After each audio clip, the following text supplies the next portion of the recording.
My name is Simani Sharma and I am an overseas education counselor from past 12 years. I have guided many students in my career and majority of my students are studying and working across the globe. I've consciously decided to guide students through social media so that I can reach to n number of students who are unable to make their applications in time because they may lack the correct information or are unable to get the correct guidance in time. With this understanding, I will be talking in depth about each and every aspect of study abroad. I will try my best to provide every minute information that I used to give to my students during the face to face counseling sessions. Today, I will be talking about the list of documentation that you need to make an application to a foreign university. Let's say, to start with, if you're applying for a graduate level program, I would really like to quote an experience over here. There was a student who was sitting along with his father in one of my counseling sessions, and I was guiding him for a graduate level program. His father got confused and asked me that, ma'am, my son is already a graduate. He has completed his bachelor's. Why you are again guiding him for another graduate level program? So to clear this doubt, let me explain. If a student has completed his or her bachelor's degree, then such a student will be making an application for a graduate level program to an international university or a college. Let's say if a student has completed class 12, then in this case, the student will be making an application to an undergraduate level degree or a diploma program to an international college or a university. Now, to just start with the list of documents, the first important document is 10th and 12th mark sheets and passing certificate.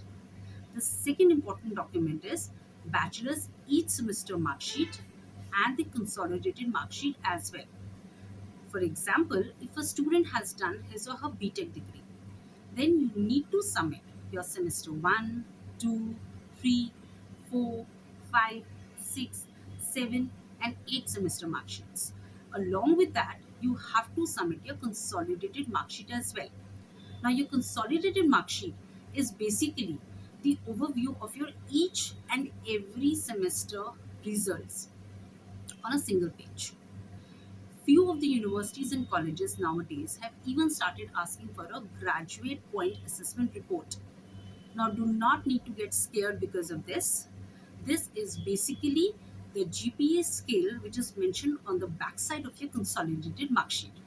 So, you just need to take a click of it and submit that along with your other documents. The next document is your provisional degree or your original degree.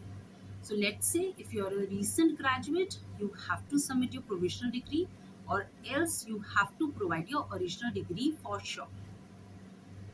The next document requirement is of the English proficiency test scores. We call it as a TRF report, that is the test report format. It can be your IELTS, it can be your TOEFL, it can be PTE, or it can be a Duolingo score report also. Now you need to understand the Duolingo score report can only be utilized for the admission purposes. It cannot be utilized for the visa purpose. Rest all the other tests can be used even for the admission purposes and as well as for the visa purposes. The next important document in the list is the aptitude test. For example, GRE or GMAT. Now, let's say if a student is making an application to an MBA program or a Masters of Management program, in such cases, you have to submit the GMAT score. If you're applying for a program like Masters of Science, then university may ask for a GRE score. Now, these requirements vary from university to university. Few universities ask for it. There are many universities which doesn't ask for it. That depends upon the eligibility requirement of a particular university. The next important document comes the eligibility. In the eligibility list comes the your identification documents. That is your passport. So your passport need to be a valid passport. it cannot be an expired one. If your passport is getting expired, please renew it and then submit the renewed copy of it. You need to submit the first and the last page of a passport. Just to add on over here, there are few UK universities which ask for each and every page of a passport. Now, this is just to understand the travel history of a student. But 90% of the universities across the globe are basically asking for first and last page of the passport. The very next important document is your CV. We even call it as a resume, we even call it as a biodata. Now, you need to understand this is an informal document, but it's a very important document because it gives an overview of your entire profile. The first thing that an admission faculty looks at is your CV, and then they start tracing all these supporting documents for the information that you have provided in your CV. You need to be very precise with the information that you're providing in your CV.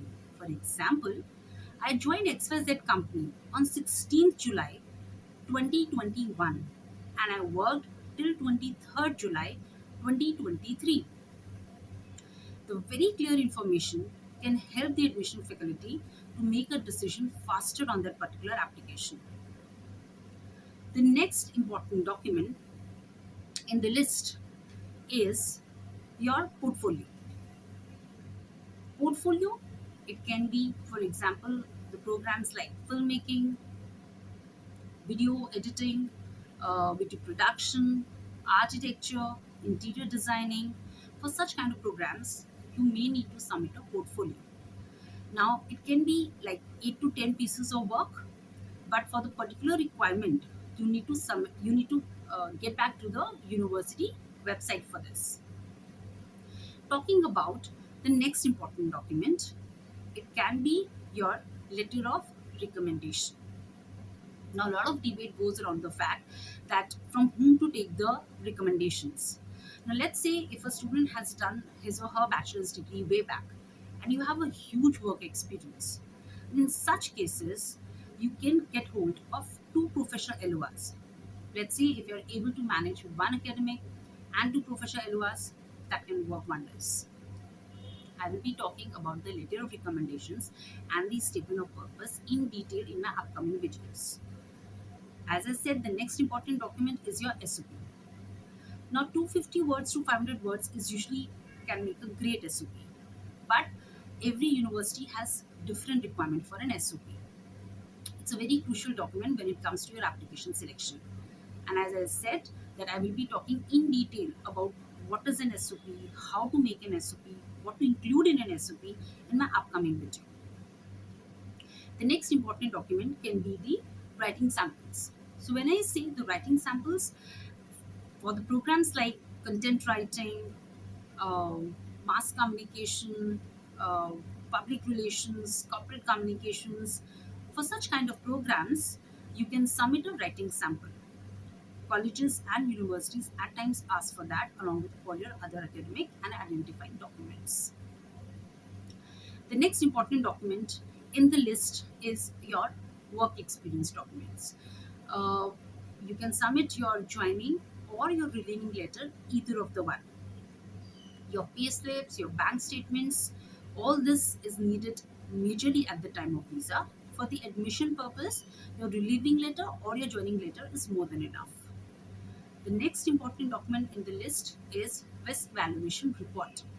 Now, this report is usually asked majorly by the US universities, and it's basically is a detailed report of your course by course evaluation or a credit evaluation of the bachelor's that you have done. So, this all included the list of documentation for a graduate level application.